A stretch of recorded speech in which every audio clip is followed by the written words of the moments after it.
Kemudian daripada itu, aku mendengar seperti suara yang nyaring dari himpunan besar orang banyak di sorga. Katanya, "Haleluya, keselamatan dan kemuliaan dan kekuasaan adalah pada Allah kita, sebab benar dan adil segala penghakimannya, karena Ialah yang telah menghakimi pelacur besar itu, yang merusakkan bumi dengan percabulannya, dan Ialah yang telah membalaskan darah hamba-hambanya atas pelacur itu." Dan untuk kedua kalinya mereka berkata, "Haleluya, ya asapunya naik sampai selama-lamanya." Dan ke-24 tua-tua dan keempat makhluk itu tersungkur dan menyembah Allah yang duduk di atas takhta itu. Dan mereka berkata, "Amin, haleluya." Maka kedengaranlah suatu suara dari takhta itu, "Pujilah Allah kita, hai kamu semua hambanya, kamu yang takut akan Dia, baik kecil maupun besar." Lalu aku mendengar seperti suara himpunan besar orang banyak, seperti desau air bah, dan seperti deru guru yang hebat. Katanya, "Haleluya, karena Tuhan, Allah kita, yang Maha Kuasa, telah menjadi Raja. Marilah kita bersukacita dan bersorak-sorai, dan memuliakan Dia. Karena hari perkawinan anak domba telah tiba, dan pengantinnya telah siap sedia. Dan kepadanya dikaruniakan supaya memakai kain lenan halus yang berkilau-kilauan dan yang putih bersih. Lenan halus itu adalah perbuatan yang benar dari orang-orang kudus." Lalu ia berkata kepadaku, "Tuliskanlah, berbahagialah mereka yang diundang ke perjamuan kawin anak domba." Katanya lagi kepadaku, "Perkataan ini adalah benar, perkataan-perkataan dari Allah." Maka tersungkurlah aku di depan kakinya untuk menyembah Dia. Tetapi ia berkata kepadaku, "Janganlah berbuat demikian. Aku adalah hamba, sama dengan engkau dan saudara-saudaramu yang memiliki kesaksian Yesus. Sembahlah Allah, karena kesaksian Yesus adalah roh nubuat." Lalu aku melihat sorga terbuka. Sesungguhnya ada seekor kuda putih, dan ia yang menungganginya bernama Yang Setia dan Yang Benar. Ia menghakimi dan berperang dengan adil. Dan matanya bagaikan nyala api, dan di atas kepalanya terdapat banyak mahkota. Dan padanya ada tertulis suatu nama yang tidak diketahui seorang pun, kecuali ia sendiri. Dan ia memakai jubah yang telah dicelup dalam darah, dan namanya ialah Firman Allah. Dan semua pasukan yang di sorga mengikuti Dia. Mereka menunggang kuda putih dan memakai lenan halus yang putih bersih. Dan dari mulutnya keluarlah sebilah pedang tajam yang akan memukul segala bangsa. Dan ia akan menggembalakan mereka dengan gada besi, dan ia akan memeras anggur dalam kilangan anggur, yaitu kegeraman murka Allah, yang Maha Kuasa. Dan pada jubahnya dan pahanya tertulis suatu nama, yaitu Raja segala raja dan Tuan di atas segala tuan. Lalu aku melihat seorang malaikat berdiri di dalam matahari, dan ia berseru dengan suara nyaring kepada semua burung yang terbang di tengah langit. Katanya, "Marilah ke sini dan berkumpullah untuk turut dalam perjamuan Allah, perjamuan yang besar, supaya kamu makan daging semua raja, dan daging semua panglima, dan daging semua pahlawan, dan daging semua kuda, dan daging semua penunggangnya, dan daging semua orang, baik yang merdeka maupun hamba, baik yang kecil maupun yang besar." Dan aku melihat binatang itu, dan raja-raja di bumi serta tentara-tentara mereka telah berkumpul untuk melakukan peperangan melawan penunggang kuda itu dan tentaranya. Maka tertangkaplah binatang itu, dan bersama-sama dengan dia nabi palsu, yang telah mengadakan tanda-tanda di depan matanya. Dan dengan demikian, ia menyesatkan mereka yang telah menerima tanda dari binatang itu, dan yang telah menyembah patungnya. Keduanya dilemparkan hidup-hidup ke dalam lautan api yang menyala-nyala oleh belerang. Dan semua orang lain dibunuh dengan pedang yang keluar dari mulut penunggang kuda itu. Dan semua burung kenyang oleh daging mereka. Lalu aku melihat seorang malaikat turun dari sorga, memegang anak kunci jurang maut dan suatu rantai besar di tangannya. Ia menangkap naga, si ular tua itu, yaitu iblis dan Satan. Dan ia mengikatnya 1000 tahun lamanya, lalu melemparkannya ke dalam jurang maut, dan menutup jurang maut itu, dan memeteraikannya di atasnya, supaya ia jangan lagi menyesatkan bangsa-bangsa, sebelum berakhir masa 1000 tahun itu. Kemudian, daripada itu, ia akan dilepaskan untuk sedikit waktu lamanya. Lalu aku melihat takhta-takhta dan orang-orang yang duduk di atasnya. Kepada mereka diserahkan kuasa untuk menghakimi. Aku juga melihat jiwa-jiwa mereka yang telah dipenggal kepalanya karena kesaksian tentang Yesus dan karena firman Allah, yang tidak menyembah binatang itu dan patungnya, dan yang tidak juga menerima tandanya pada dahi dan tangan mereka. Dan mereka hidup kembali dan memerintah sebagai raja bersama-sama dengan Kristus untuk masa 1000 tahun. Tetapi orang-orang mati yang lain tidak bangkit sebelum berakhir masa yang 1000 tahun itu. Inilah kebangkitan pertama. Berbahagia dan kuduslah ia yang mendapat bagian dalam kebangkitan pertama itu. Kematian yang kedua tidak berkuasa lagi atas mereka, tetapi mereka akan menjadi imam-imam Allah dan Kristus, dan mereka akan memerintah sebagai raja bersama-sama dengan Dia 1000 tahun lamanya. Dan setelah masa 1000 tahun itu berakhir, iblis akan dilepaskan dari penjaranya, dan ia akan pergi menyesatkan bangsa-bangsa pada keempat penjuru bumi, yaitu Gog dan Magog, dan mengumpulkan mereka untuk berperang, dan jumlah mereka sama dengan banyaknya pasir di laut. Maka naiklah mereka ke seluruh dataran bumi, lalu mengepung perkemahan tentara orang-orang kudus dan kota yang dikasihi itu.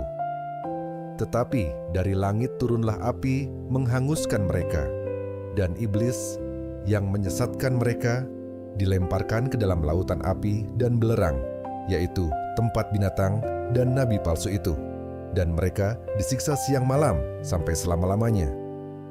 Lalu aku melihat suatu takhta putih yang besar dan Dia yang duduk di atasnya. Dari hadapannya lenyaplah bumi dan langit, dan tidak ditemukan lagi tempatnya. Dan aku melihat orang-orang mati, besar dan kecil, berdiri di depan takhta itu. Lalu dibuka semua kitab, dan dibuka juga sebuah kitab lain, yaitu kitab kehidupan. Dan orang-orang mati dihakimi menurut perbuatan mereka, berdasarkan apa yang ada tertulis di dalam kitab-kitab itu. Maka laut menyerahkan orang-orang mati yang ada di dalamnya, dan maut dan kerajaan maut menyerahkan orang-orang mati yang ada di dalamnya, dan mereka dihakimi masing-masing menurut perbuatannya. Lalu maut dan kerajaan maut itu dilemparkanlah ke dalam lautan api. Itulah kematian yang kedua, lautan api. Dan setiap orang yang tidak ditemukan namanya tertulis di dalam kitab kehidupan itu, ia dilemparkan ke dalam lautan api itu. Lalu aku melihat langit yang baru dan bumi yang baru, sebab langit yang pertama dan bumi yang pertama telah berlalu, dan laut pun tidak ada lagi. Dan aku melihat kota yang kudus, Yerusalem yang baru, turun dari sorga, dari Allah, yang berhias bagaikan pengantin perempuan yang berdandan untuk suaminya. Lalu aku mendengar suara yang nyaring dari takhta itu berkata, "Lihatlah, kemah Allah ada di tengah-tengah manusia, dan Ia akan diam bersama-sama dengan mereka. Mereka akan menjadi umat-Nya, dan Ia akan menjadi Allah mereka. Dan Ia akan menghapus segala air mata dari mata mereka, dan maut tidak akan ada lagi. Tidak akan ada lagi perkabungan, atau ratap tangis, atau duka cita, sebab segala sesuatu yang lama itu telah berlalu." Ia yang duduk di atas takhta itu berkata, "Lihatlah, aku menjadikan segala sesuatu baru." Dan firman-Nya, "Tuliskanlah, karena segala perkataan ini adalah tepat dan benar." Firman-Nya lagi kepadaku, "Semuanya telah terjadi. Aku adalah Alfa dan Omega, yang awal dan yang akhir. Orang yang haus akan kuberi minum dengan cuma-cuma dari mata air kehidupan. Barang siapa menang, ia akan memperoleh semuanya ini, dan aku akan menjadi Allahnya, dan ia akan menjadi anakku. Tetapi orang-orang penakut, orang-orang yang tidak percaya, orang-orang keji, orang-orang pembunuh, orang-orang sundal, tukang-tukang sihir, penyembah-penyembah berhala, dan semua pendusta, mereka akan mendapat bagian mereka di dalam lautan yang menyala-nyala oleh api dan belerang. Inilah kematian yang kedua. Maka datanglah seorang dari ketujuh malaikat yang memegang ketujuh cawan, yang penuh dengan ketujuh malapetaka terakhir itu. Lalu ia berkata kepadaku, katanya, "Marilah ke sini, aku akan menunjukkan kepadamu pengantin perempuan mempelai anak domba."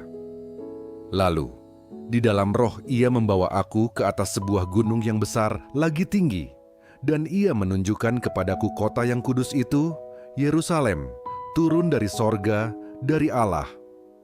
Kota itu penuh dengan kemuliaan Allah, dan cahayanya sama seperti permata yang paling indah, bagaikan permata yaspis, jernih seperti kristal.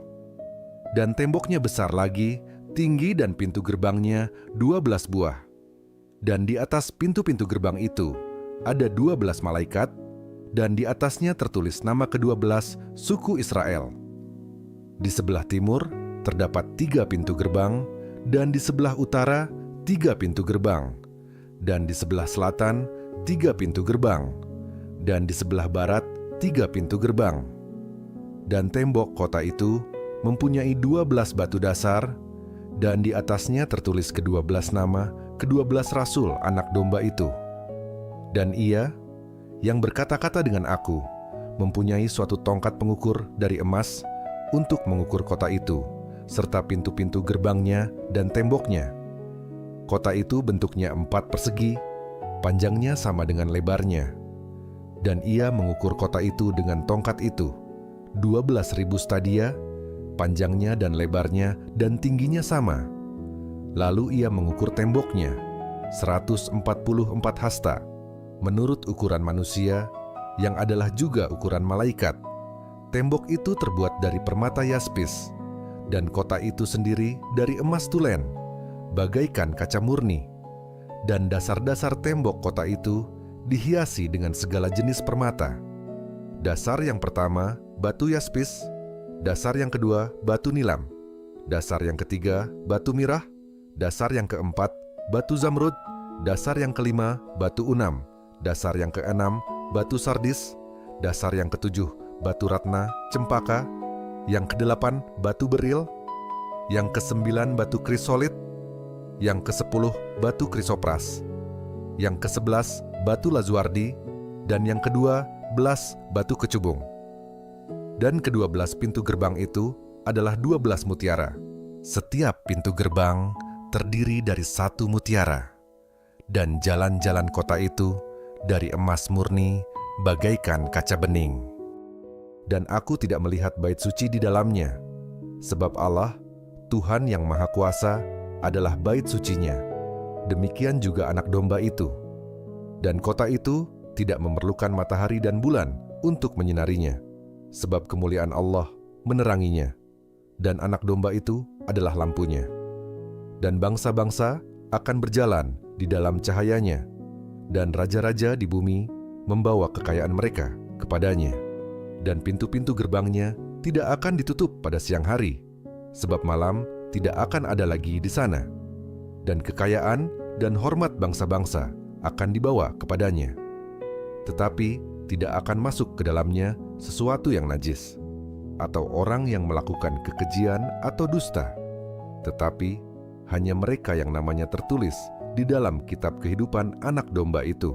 Lalu ia menunjukkan kepadaku sungai air kehidupan, yang jernih bagaikan kristal, dan mengalir keluar dari takhta Allah dan takhta anak domba itu.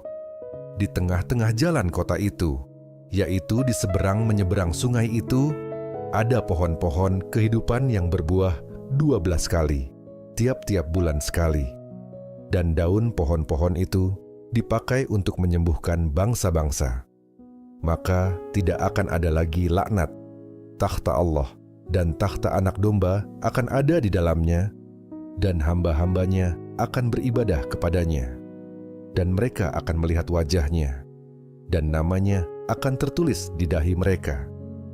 Dan malam tidak akan ada lagi di sana, dan mereka tidak memerlukan cahaya lampu dan cahaya matahari, sebab Tuhan Allah akan menerangi mereka, dan mereka akan memerintah sebagai raja sampai selama-lamanya. Lalu ia berkata kepadaku, perkataan-perkataan ini tepat dan benar, dan Tuhan, Allah yang memberi roh kepada para nabi, telah mengutus malaikatnya untuk menunjukkan kepada hamba-hambanya apa yang harus segera terjadi. Sesungguhnya, aku datang segera. Berbahagialah orang yang menuruti perkataan-perkataan nubuat kitab ini. Dan aku, Yohanes, akulah yang telah mendengar dan melihat semuanya itu. Dan setelah aku mendengar dan melihatnya, aku tersungkur di depan kaki malaikat yang telah menunjukkan semuanya itu kepadaku untuk menyembahnya. Tetapi ia berkata kepadaku, "Jangan berbuat demikian. Aku adalah hamba, sama seperti engkau, dan saudara-saudaramu, para nabi dan semua mereka yang menuruti segala perkataan kitab ini. Sembahlah Allah." Lalu ia berkata kepadaku, "Jangan memeteraikan perkataan-perkataan nubuat dari kitab ini, sebab waktunya sudah dekat. Barang siapa yang berbuat jahat, biarlah ia terus berbuat jahat. Barang siapa yang cemar, biarlah ia terus cemar. Dan barang siapa yang benar, biarlah ia terus berbuat kebenaran. Barang siapa yang kudus, biarlah ia terus menguduskan dirinya. Sesungguhnya, aku datang segera dan aku membawa upahku untuk membalaskan kepada setiap orang menurut perbuatannya. Aku adalah Alfa dan Omega, yang pertama dan yang terkemudian, yang awal dan yang akhir. Berbahagialah mereka yang membasuh jubahnya. Mereka akan memperoleh hak atas pohon-pohon kehidupan dan masuk melalui pintu-pintu gerbang ke dalam kota itu. Tetapi anjing-anjing dan tukang-tukang sihir, orang-orang sundal, orang-orang pembunuh, penyembah-penyembah berhala, dan setiap orang yang mencintai dusta dan yang melakukannya tinggal di luar. Aku, Yesus, telah mengutus malaikatku untuk memberi kesaksian tentang semuanya ini kepadamu bagi jemaat-jemaat. Aku adalah Tunas, yaitu keturunan Daud, bintang timur yang gilang gemilang. Roh dan pengantin perempuan itu berkata, "Marilah." Dan barang siapa yang mendengarnya, hendaklah ia berkata, "Marilah." Dan barang siapa yang haus, hendaklah ia datang. Dan barang siapa yang mau, hendaklah ia mengambil air kehidupan dengan cuma-cuma.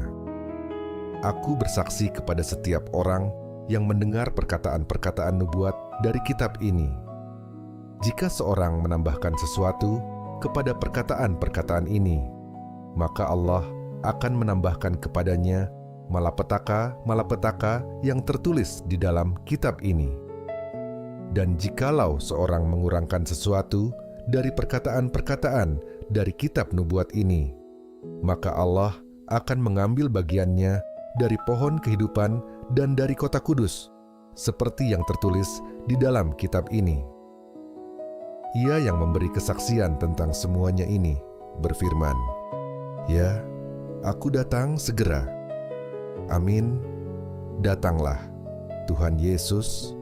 Kasih karunia Tuhan Yesus menyertai kamu sekalian. Amin."